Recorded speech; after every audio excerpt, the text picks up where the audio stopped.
Bonjour, bienvenue sur Reset Your Mind. Aujourd'hui, nous allons parler argent et patrimoine, car je sais à quel point ce sujet reste toujours assez sensible à évoquer. C'est vrai, après tout, on parle souvent d'amour, de projets, de construire à deux, mais beaucoup moins d'argent et encore moins de droit, et presque jamais de ce qui se passe lorsque ça devient vacillant. Pourtant, un couple sur deux ignore les règles de son propre régime matrimonial et, comme me l'a si judicieusement précisé mon invité, un mariage, ça finit toujours mal. Soit un décès, soit un divorce. Malgré toutes les décisions patrimoniales majeures sont prises à l'aveugle jusqu'au jour où la réalité juridique rattrape l'histoire personnelle. Trop tard, trop cher, trop long. Et si le droit n'était pas seulement là pour réparer, mais aussi pour préserver, pour prévenir. Aujourd'hui, je reçois maître Chloé Bellois, qui est avocate en droit pénal et droit de la famille, femme d'affaires aux multiples facettes. Elle pratique entre Paris et les Émirats. Après 13 années à voir des couples découvrir trop tard les conséquences de décisions prises sans accompagnement, elle a décidé de prendre le problème à l'envers et de lancer Money Date, la première plateforme de conseil juridique préventive dédiée aux couples et aux familles. Et vous me connaissez maintenant, vous savez à quel point j'aime voir les choses un peu à l'envers, ou en tout cas de voir les deux facettes d'une même situation. L'ambition de Chloé est simple mais radicale. Remettre de la clarté, du droit, de la conscience avant que les conflits apparaissent. Alors dans cet épisode, forcément, nous allons parler argent dans le couple, de droits d'actifs, de transmission, d'ignorance qui coûte souvent très cher et envenime des situations suffisamment laborieuses, mais surtout ce qui change lorsqu'on décide enfin de savoir et de reprendre le lead aussi sur cette partie.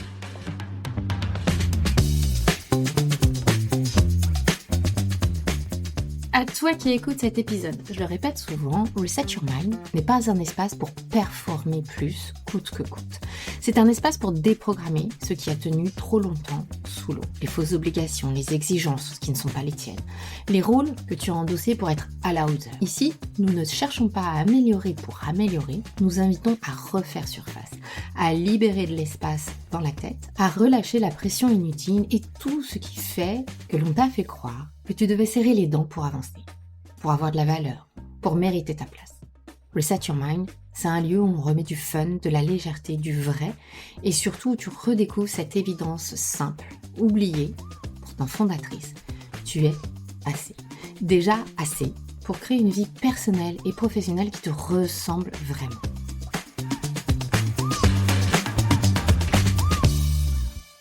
Bonjour Chloé, je suis enchantée de t'avoir à mon micro. Bonjour Stéphanie, merci beaucoup de me recevoir. J'aime régulièrement faire des épisodes dédiés à des parcours inspirants, des thématiques connexes à ma thématique de cœur qui est plutôt le leadership, le monde du travail. Je décide de mettre des parcours de femmes inspirantes à l'honneur. Et lorsqu'on s'est rencontrés, effectivement, j'ai tout de suite été inspirée par la manière et l'énergie que tu dégages, la manière dont tu prends ce sujet, dont tu adresses ce sujet avec beaucoup de conviction, mais aussi beaucoup de positif. Ouais, je pense que c'est un peu dans mon mindset.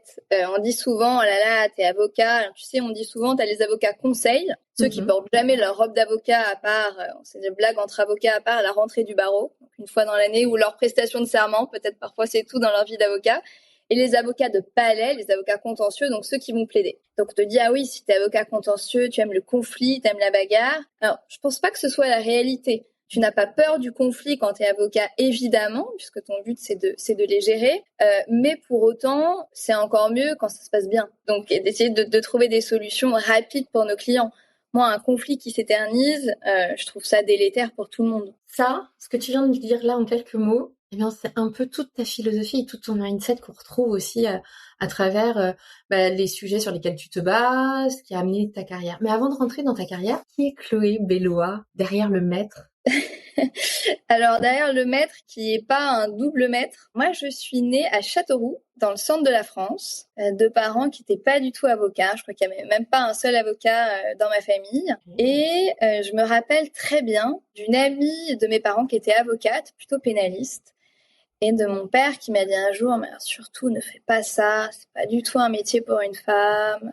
Donc je sais pas si c'est l'esprit de contradiction qui était déjà bien présent, mais du coup c'est le métier que j'ai choisi. Je suis arrivée à Paris, j'ai fini mes études à Stan parce que j'en avais assez marre de la vie castelroussine, Donc, je suis arrivée toute seule à Paris à 16 ans et mon rêve, c'était d'être actrice, de faire les cours Florent. Donc, le deal que j'avais trouvé avec mes parents, c'était « Ok, tu fais les cours Florent, mais tu fais quelque chose de sérieux à côté. » Donc, je me suis inscrite à Assas et j'ai fait mes études de droit qui m'ont passionnée. Vraiment, j'ai découvert ce monde et j'ai adoré. Je peux imaginer les grands amphis, des professeurs incroyables qu'on avait la chance d'avoir. Et puis, voilà, prise finalement dans ces sujets où j'étais pas la plus mauvaise. Je me suis laissée prendre au jeu tout en continuant le cours Florent en cours du soir. Et puis, un jour, quand il a fallu décider entre l'Actor Studio à New York et un stage chez Kelly Dry et Warren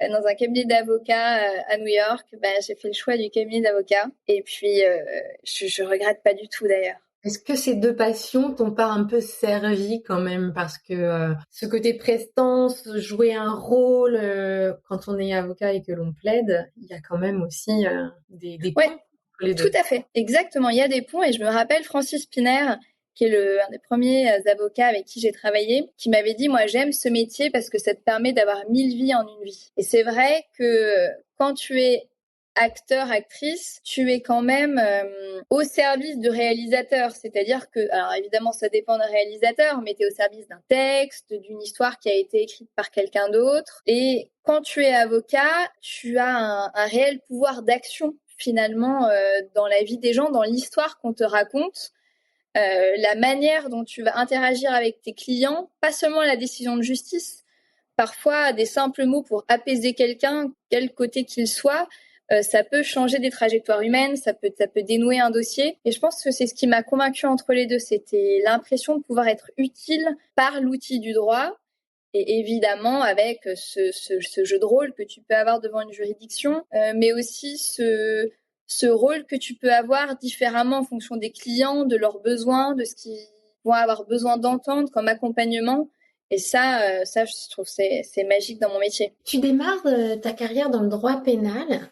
Petit à petit, tu bascules, enfin, tu complètes, on va dire, plutôt dans le droit de la famille. Pourquoi? Alors en fait, déjà, j'ai commencé par le droit des affaires parce que j'avais été sélectionnée pour un magistère droit des affaires. Tout le monde voulait faire des fusions-acquisitions et je vois dans la classe de 30, je répondais toujours « Et vous voulez faire quoi, actrice ?» Bon, je me rappelle que la prof avait dit à l'époque « Ça vous sera le CRFPA, ça vous sera hyper utile. Donc l'examen d'entrée à l'école d'avocat, ça vous sera super utile quand vous serez actrice. » Que j'ai encore le mail d'ailleurs. Donc tout le monde cherchait les stages dans les gros cabinets. Puis moi, j'avoue que franchement, tout ce qui était contrat, c'était pas vraiment mon truc. J'avais besoin de l'humain. J'ai quand même fait un stage dans un gros cabinet, qui est le premier qui m'a donné ma chance d'ailleurs, parce que encore une fois, je connaissais absolument personne. Chez Auguste et Debouzy, mon confrère Camille Aéry qui m'a dit OK, viens. Donc c'était mon premier stage en contentieux. Donc c'était contentieux, arbitrage et propriété intellectuelle, et avec des gros clients qui étaient plutôt des corporates, des sociétés. Et c'était passionnant, mais c'est vrai que j'avais pas accès aux clients. Après,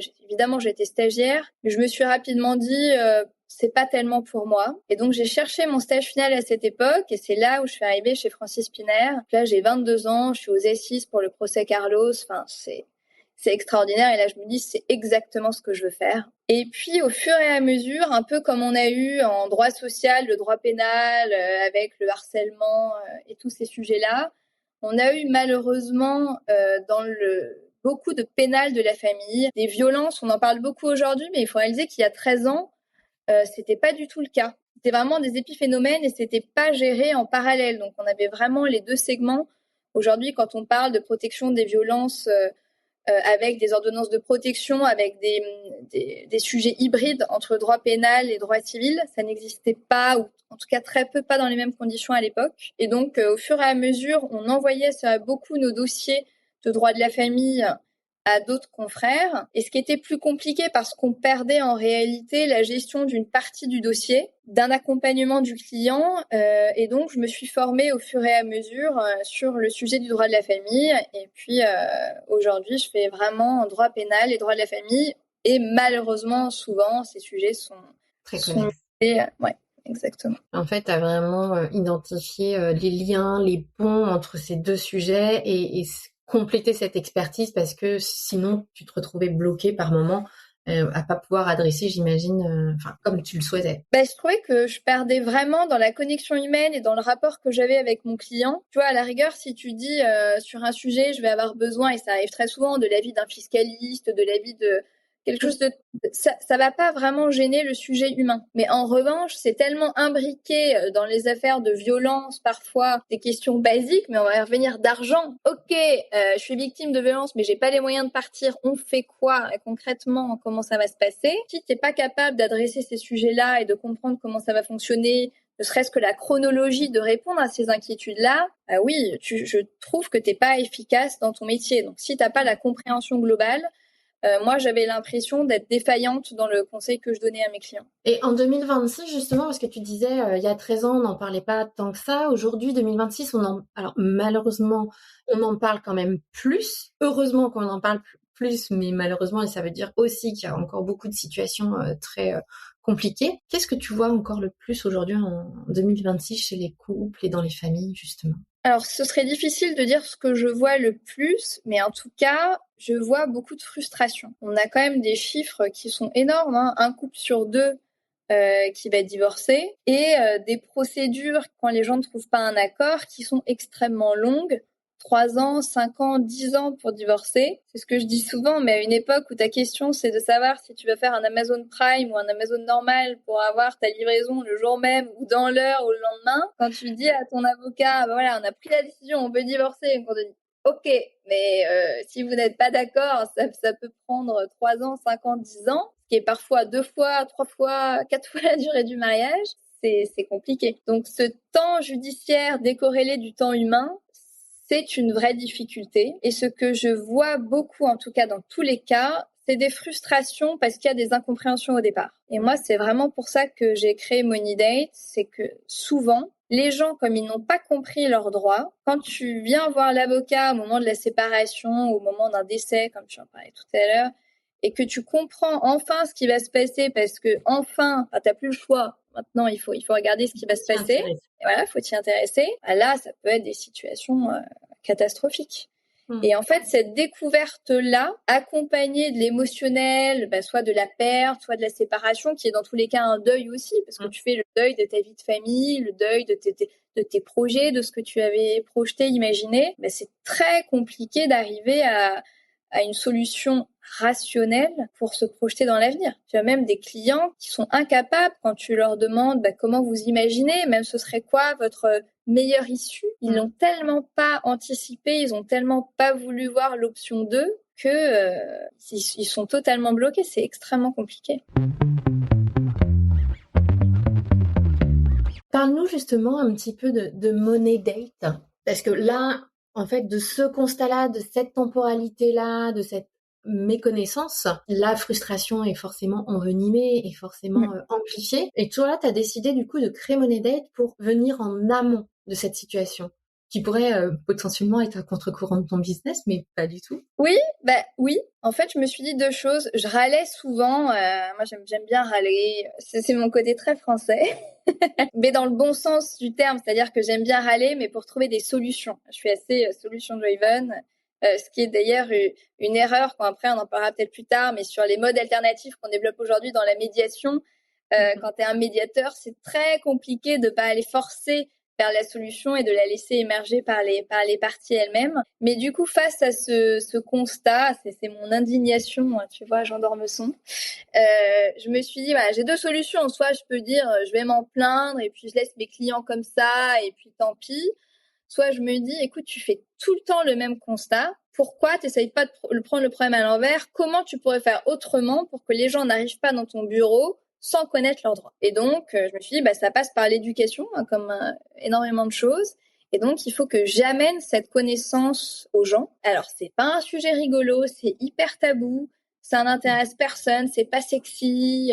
Ok, mais je me suis dit, si on n'essaye jamais de l'aborder, et puis ça peut être abordé de manière quand même un peu légère, c'est pas obligé d'être avec des tableaux Excel insupportables et des rendez-vous dramatiques. Voilà, on peut l'aborder d'une manière plus détendue, et c'est pour ça que j'avais trouvé le nom Money Date, c'était d'essayer de présenter, vraiment essayer de parler de droit et d'argent, mais dans un contexte sympa. Ça n'a pas à être anti-sexy ou horrible.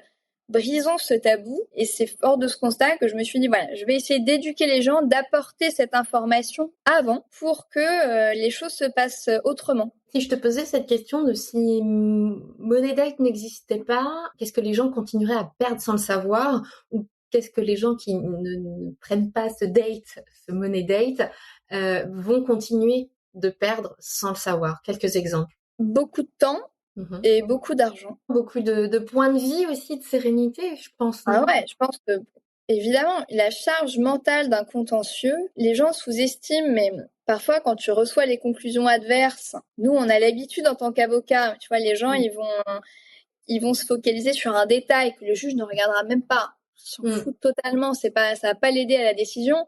Mais toi, de lire de la partie en face, que je sais pas, t'es un mauvais parent, c'est extrêmement violent. Une cliente me disait hier, tu épouses quelqu'un, une fois que t'es divorcé, tu rencontres c'est une autre personne. Il y a beaucoup de déception là-dessus. Et à la rigueur, quand t'as compris les règles du jeu au départ, bon, bah t'en fais ton affaire, tu les acceptes. Par amour, tu peux accepter énormément de choses.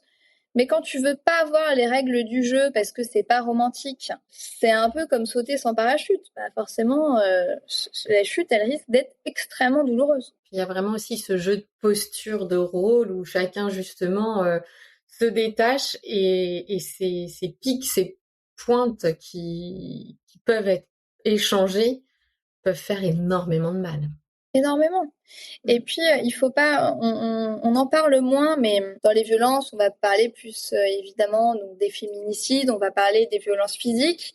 On commence à parler des violences morales, de tout l'impact, aussi burn-out, c'est tout ce qu'on peut vivre dans le travail qui a longtemps été ignoré parce que comme ça n'est pas visible, c'est plus difficile à caractériser. Mais on a aussi tout le sujet dont on parle moins, des violences financières. Moi, quand j'ai encore des gens qui viennent me voir et qui me disent qu'ils ont même pas de compte personnel, tu sais que c'est compliqué, ça va être compliqué sur cette base-là. C'est quand même très difficile. Et dans toutes les situations, c'est-à-dire que je parle même pas d'une séparation, mais c'est ce que je dis souvent à mes clients. Imaginez demain, on n'est pas dans le divorce, mais votre époux, votre épouse décède. Vous connaissez rien de la gestion de votre famille. Vous savez pas combien coûte le loyer, s'il y a des emprunts, où sont les comptes bancaires. La complexité de ça, parce qu'on n'a pas voulu aborder le sujet, sans même parler d'un couple qui va extrêmement bien. Ça peut mettre vraiment les gens dans des situations très dangereuses et très difficiles à vivre. Ce côté ne pas savoir, même s'il ne se passe rien de désagréable, c'est quand même compliqué. Un accident de vie, ça peut arriver, une hospitalisation en urgence ou un déplacement qui se prolonge parce que on est coincé, il n'y a plus d'avion pour rentrer ou que sais-je. Ça arrive. Money Date, concrètement, à qui est-ce que c'est destiné? Parce que très souvent, quand on aborde ces sujets-là, moi je sais que dans mes coachés, par exemple, on me dit très régulièrement sur ces sujets d'argent ou de négociation salariale, oui, non, mais je ne suis pas assez haute, je n'ai pas assez d'économie, je n'ai pas assez de biens, propriété ou autre pour adresser ces sujets-là. Mais à qui est-ce que c'est destiné, et qu'est-ce que vous y faites concrètement dans ces échanges, dans ces rencontres? Alors, c'est destiné à tout le monde. C'est-à-dire que tu sois célibataire, pacsé, en concubinage, en train de te séparer, fiancé, toutes les situations, même célibataire, ça veut dire que tu vas potentiellement un jour avoir un héritage, je sais pas, tu veux pas que telle personne en bénéficie ou autre. Toutes les personnes sont concernées. À partir du moment où tu es majeur et où tu as, je veux dire, 1 euro sur ton compte bancaire, le droit va s'appliquer à toi que tu le veuilles ou pas. Donc ça intéresse tout le monde. Il n'y a pas de différence de genre, il n'y a pas de différence de quelle que soit ta sexualité, la forme de ton couple, ton régime matrimonial si tu es marié, ça intéresse tout le monde. Ça vraiment, il y a le public est extrêmement large et il n'y a pas non plus de frontières puisque on en parlera peut-être un moment, mais évidemment aujourd'hui où t'as des populations de plus en plus nomades qui vont travailler un peu partout et des éléments, ce qu'on appelle d'extranéité, c'est-à-dire des doubles nationalités, un bien à l'étranger, un mariage qui a eu lieu ailleurs, une expatriation. Tu as de plus en plus de sujets complexes juridiques, mais dans chaque pays, tu as des règles différentes. Le droit international privé existe et donc le droit va s'appliquer à toi que tu le veuilles ou non. C'est hyper important de le rappeler ça, parce qu'effectivement aujourd'hui on est beaucoup plus nomade, on bouge, on se marie pas que dans son pays, on se marie avec des personnes de nationalités différentes. Effectivement ça se complexifie énormément, et pour peu qu'il y ait des enfants qui arrivent, et encore une fois, même si tout va bien, même dans le meilleur des mondes, qu'est-ce qui se passe s'il y en a un des deux qui décède, justement, par rapport aux enfants, ce genre de choses. Les assurances, tout. Tu vois, chaque jour, tu vas avoir des gens qui, confrontés à une situation de la vie, à un imprévu, vont être obligés de regarder et de se dire « Ah ouais, mais en fait, c'est arrivé à des clients, encore il y a pas longtemps, on faisait leur testament aux Émirats. On regarde, ils me disent « Bah oui, mais ça, on a des assurances sur les prêts. » Je dis « Ok, bah envoie-moi les documents, on va regarder. » Les assurances qui payaient depuis 10 ans, elles ne fonctionnaient pas si tu n'étais pas résident fiscal français. Je leur explique quand on a les documents, je dis « Mais attends, en fait, tu vois, toutes tes assurances, tu me dis, tu laisseras pas de dette à tes enfants. Mais elles fonctionnent pas. Ça fait 10 ans que tu payes ça pour rien. Je n'avais même pas regardé. C'est des toutes petites choses. Et encore une fois, tout allait bien. Le but, c'était simplement de mettre en place pour que s'il se passait quelque chose, pour leurs enfants, il n'y ait pas de difficulté. Parce que pour moi, en vrai, un money date, prévoir les choses, c'est un acte d'amour. Au lieu de dire que ça n'est pas romantique, c'est bien tout le contraire.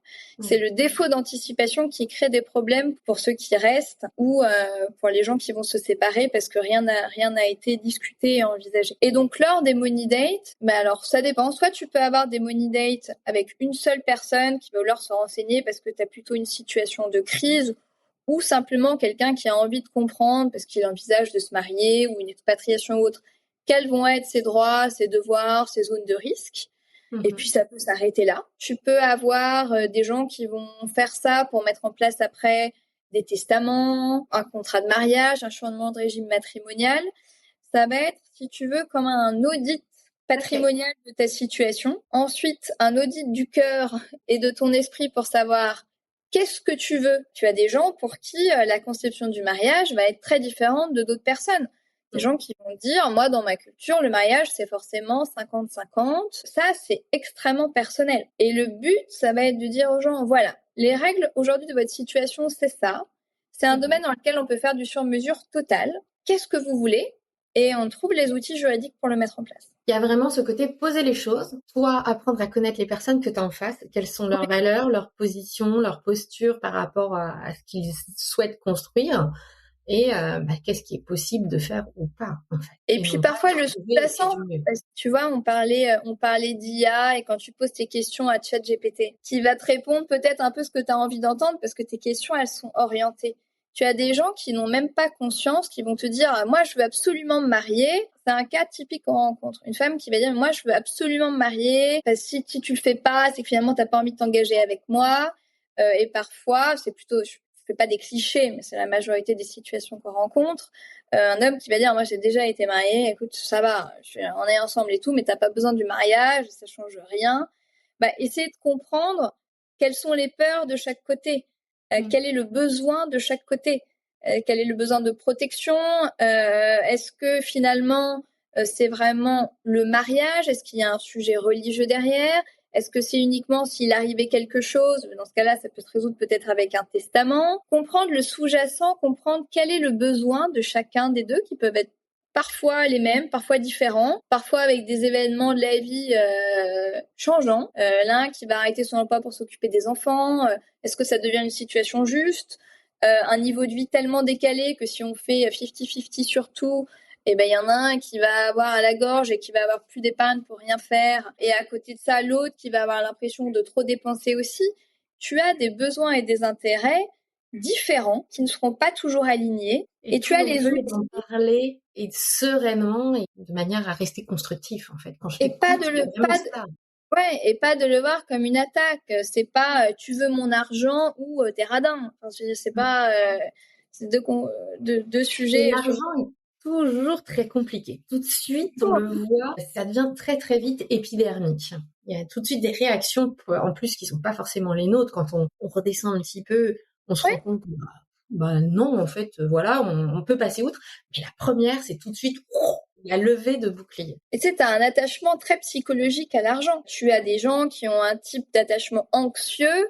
Tu leur dis, mais tu aurais besoin d'avoir combien sur ton compte bancaire pour être serein? Et ils auraient ce montant, ils ne le seraient pas. Parce que tu as été élevé comme ça, parce que peut-être que ça a été un tabou familial, Et au contraire, tu as des gens qui sont des flambeurs, tu as en fait vraiment un attachement déjà psychologique au départ à l'argent qui fait que tu vas gérer différemment. Et nous, on le voit souvent au moment du divorce, quand les gens t'expliquent un peu les critiques qu'ils adressent à l'autre, soit ah bah oui, il va pas faire attention, ou au contraire, il va rien dépenser. Il n'y a pas de jugement à avoir là-dessus. Chacun fait comme il a envie de le faire. Et en fait, ce que je trouve extrêmement dommage, et c'est pour ça que j'ai créé Money Date, c'est que une simple discussion, essayer de pointer en avant et de comprendre. Et surtout quand ça se passe bien, parce que c'est tellement plus facile d'en parler quand ça se passe bien.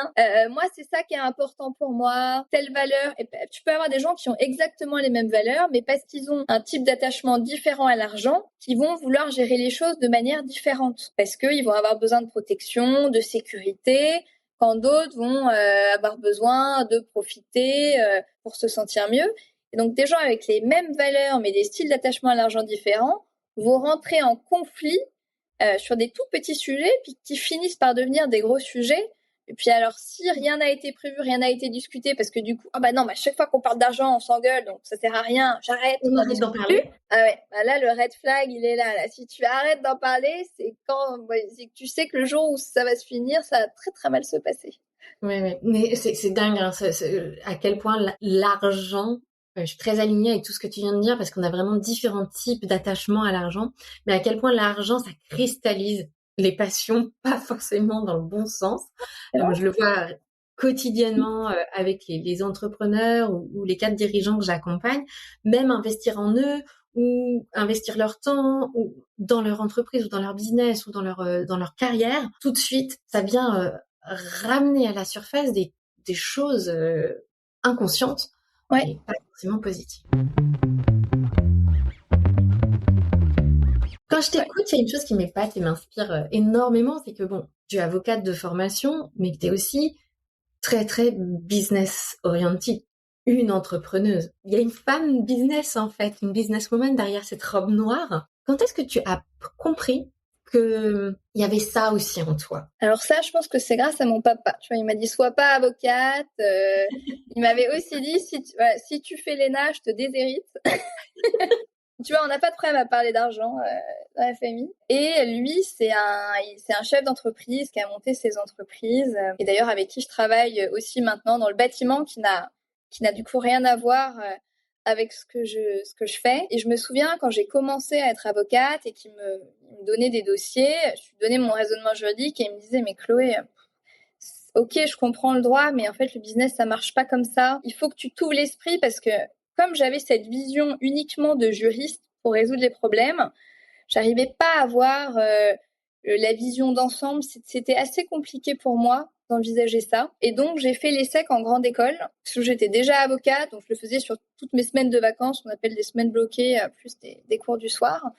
Et là, ça m'a vraiment ouvert l'esprit sur le marketing. Je me souviens tu vois, on avait des avocats brillants qui venaient et qui disaient vous avez des avocats brillantissimes, des excellents juristes, mais si tu es un excellent juriste et que t'as pas un client parce que personne le sait, tu peux pas gagner ta vie. Et à côté de ça, peut-être des juristes beaucoup moins bons, mais des excellents orateurs qui pouvaient avoir des résultats fabuleux devant des juridictions. Je pense qu'il faut être, tu ne seras jamais parfait, chacun a ses points faibles, ses points forts, mais je me suis dit assez rapidement qu'il fallait quand même diversifier ses compétences. Et puis, j'ai toujours aimé cet esprit, je suis assez curieuse, j'aime bien découvrir des nouvelles choses, j'ai tendance à m'ennuyer assez rapidement, donc j'aime bien quand ça bouge. Et donc, je pense que j'ai toujours eu cette envie d'être moi aussi créatrice de valeur. C'était un peu ce que je disais souvent, ça me rejoint Money Date, parce que j'ai beaucoup d'amis qui travaillent dans le marketing, dans le luxe, et où tu apportes une expérience positive à tes clients. Tu vois, ils sortent d'une boutique, ils sont heureux, ils viennent voir ton produit, ça leur amène. Moi, souvent quand on vient me voir, t'as envie de dire aux gens, je sais que c'est pas forcément la personne que vous avez envie d'appeler parce que tu m'appelles pas dans les bons moments. C'est un peu difficile en tant qu'avocat aussi de te dire que tu interviens toujours dans la vie des gens en contentieux quand ça se passe mal. Tu as envie de dire aux gens, bon, bah, j'espère qu'on se rappellera pas, ou même eux te disent, bon, ma maître, j'espère que je vous rappellerai pas. Il y a un côté un peu frustrant. Et je me suis dit aussi que avec Money Date, j'avais envie d'apporter ça à mon exercice, c'est-à-dire que les gens se disent, après cette consultation, waouh, génial, merci, j'ai eu cette vraie expérience positive et je repars et je vais pouvoir reprendre le pouvoir sur peut-être un sujet que j'avais délaissé. Effectivement, cette petite phrase de bon, j'espère que je ne reverrai pas, ou d'arriver quand c'est trop tard, c'est tellement dommage et hyper frustrant, mais pour tout le monde. Alors, quel serait justement ton meilleur conseil business à un jeune ou une jeune avocate qui se lance, qui va devoir un peu trouver son positionnement et continuer de se former, continuer de s'ouvrir, comme tu l'as dit si judicieusement juste avant, parce que quand on a discuté pour préparer cette interview, tu me disais quand même que 75% des avocats sont au SMIC, contrairement à ce qu'on peut imaginer. Donc, quel serait ton meilleur conseil? Alors déjà, de se former. C'est-à-dire qu'aujourd'hui, il y a quand même une difficulté. Il y a beaucoup d'avocats qui sortent sur le marché et beaucoup moins de cabinets qui recrutent, notamment parce que tu as des collaborateurs qui vont être remplacés par de l'intelligence artificielle. Je me rappelle quand j'étais à New York en 2013, le managing partner de chez Cravath, donc un des plus gros cabinets américains, m'avait dit, tu sais, je recrute plus d'informaticiens que d'avocats. Et c'était il y a 13 ans. Et du coup, face à ça, quand tu trouves pas de collaboration, pour prêter serment, sinon tu dois t'installer. Et donc aujourd'hui, avec des espaces finalement de coworking et autres, tu peux assez facilement t'installer. Sauf que tu vas arriver dans une profession où, ok, t'as appris le droit, mais t'as pas appris la gestion d'un cabinet, la facturation, la fiscalité, l'URSSAF, la gestion client, potentiellement la déontologie. Moi, j'ai été membre du Conseil de l'Ordre. On voit déontologiquement des avocats qui font des choses où ils se mettent en danger, mais parce que un avocat qui débute, par méconnaissance. Souvent, il n'y a pas du tout de volonté de mal faire,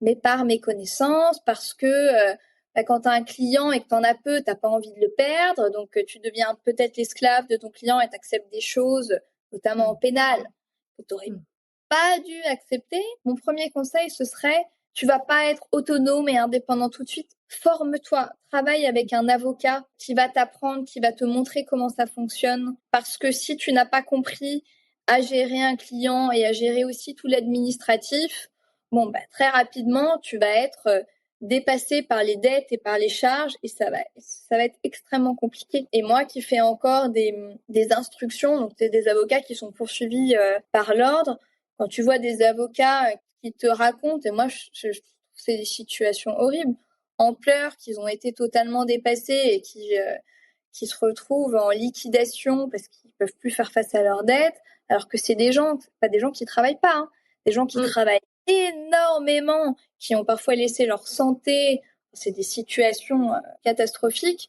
Je trouve ça vraiment extrêmement dommage. Et d'ailleurs, souvent, quand tu leur demandes est-ce que tu aurais fait autrement, ils te disent ouais, j'aurais fait autrement, je me serais peut-être associée. Parce que c'est aussi un métier où tu peux être très rapidement seul, isolé, à gérer beaucoup de poids, des clients, des pressions qui ont besoin de toi. Donc si toi-même tu vas pas bien, aller aider des gens qui eux-mêmes vont pas bien, c'est compliqué. Et puis il faut trouver le ressort, la ressource en toi. Donc si toi déjà t'es complètement submergé, ça va être compliqué. Donc c'est ça. Te former auprès de quelqu'un qui sait, ne pas rester seul. Tu vois, par exemple, au barreau de Paris, tu as énormément d'associations fabuleuses, l'UJA, l'Union des jeunes avocats, mais plein, l'ACE, qui vont donner des formations gratuites, qui vont organiser des événements pour que les avocats restent pas seuls, soient formés, t'aident. Tu vois, tu as une permanence même de soutien psychologique au barreau de Paris. Tu as énormément d'initiatives. Les gens critiquent beaucoup l'ordre. Les choses sont pas parfaites, mais il faut rappeler que les avocats qui sont élus, ils sont bénévoles, qui donnent énormément de leur temps et qu'ils essayent vraiment de faire les choses bien pour que ça se passe le mieux possible pour leurs confrères. Donc il y a vraiment un soutien à aller chercher auprès de l'ordre plutôt que de le voir que comme celui qui va me prendre mes cotises et m'embêter si je respecte pas la déontologie et le disciplinaire. Ça va au-delà de ça. Et puis après, il y a tellement de manières d'exercer. Tu as tout type de structure, conseil, contentieux, petite, moyenne, grosse structure, en France, à l'étranger. avocat en entreprise, aussi à l'étranger, et des domaines extrêmement divers, et puis des domaines aussi toujours nouveaux qui peuvent apparaître. Il faut trouver ce qui te plaît. Mais il y aura toujours un domaine où tu vas être bon parce que ça te plaît. Moi, je suis vraiment de ceux qui pensent que quand tu fais quelque chose avec passion et que tu travailles, il n'y a aucune raison que ça ne marche pas. Et c'est ce que un de mes confrères, Kirill Bourgachev, m'avait dit à l'époque quand je me posais la question de m'installer. Il m'avait dit, tu sais Chloé, des gens qui travaillent et qui aiment ce qu'ils font, j'en connais pas, qui arrivent pas. Donc je suis assez convaincue de ça aussi. Donc si tu réunis ces conditions, que t'es formé, que tu ne restes pas seul et que parfois ça prend du temps, et parfois c'est le dossier qui va te trouver plus que toi qui va aller le chercher, mais que tu trouves le domaine dans lequel tu vas être bon parce que tu vas t'y intéresser, parce que ça te passionne, dans ce cas-là, ça devrait fonctionner. Merci. Plein de passion, encore une fois, d'alignement et pas seulement du rationnel, mais aussi beaucoup de cœur. Tu as évoqué ça tout à l'heure. Oui, moi j'adore. Je me rappelle la campagne du Bis-Bâtonnat avec Jean-Jacques Hudviller, qui est le fondateur d'un cabinet qui s'appelle UGGC. On avait fait ensemble la campagne du bâtonnat. J'avais accouché 15 jours avant. Et donc, de mon deuxième enfant, la première avait 1 an à l'époque, et donc le deuxième avait 2 semaines. Et j'allais dans les cabinets et j'avais... Bon, on n'a pas gagné, mais j'ai un souvenir incroyable de cette campagne où tu rencontres plein de confrères et où tu vas leur dire, voilà, tu peux être maman, avoir ton cabinet, avoir des bébés et encore aimer ce métier et encore le faire parce que tu as tellement, et notamment de femmes et de consoeurs qui vont quitter la robe parce que tu as des horaires compliqués, des audiences, c'est imprévisible. Moi, j'ai encore des disputes aujourd'hui avec Mike qui va me dire « Ah, mais tu veux pas savoir gérer ton emploi du temps. » Mais en fait, c'est juste que tu n'as pas la main sur ton emploi du temps. Quand tu es convoqué à 9h par une juridiction et que tu passes à 15h, comment tu veux gérer ta journée ? Et en attendant, tu es dans la salle du tribunal avec parfois même pas d'internet pour avancer sur tes dossiers et tu vas pas facturer à ton client le temps d'attente entre 9h et 15h. C'est un métier qui peut être assez ingrat dans la gestion du temps. Et ça, pour une femme, pour une maman, pour un homme aussi d'ailleurs, mais bon, dans les chiffres, celles qui quittent le barreau dans les 5 premières années sont majoritairement des femmes. C'est un vrai sujet. Alors ça pourrait effectivement faire l'objet d'un deuxième épisode parce que je crois qu'il y a un vrai sujet autour de ça, autour de la santé mentale aussi, t'en parlais tout à l'heure du poids. En tout cas, pour aujourd'hui, on va clôturer ici. Merci 1000 fois Chloé de ce partage, de tous ces éléments. Je mettrai les liens vers ton profil et vers ton site pour parler de Money Day pour ceux que ça intéresse, celles et ceux qui sont intéressés. Je vous dis à la semaine prochaine. Si vous avez aimé cet épisode ou si vous pensez que quelqu'un autour de vous peut être intéressé par ce qu'on a évoqué aujourd'hui, partagez-le. Parfois, les plus petites actions comme juste un partage peuvent faire toute la différence. À très vite. Merci Stéphanie.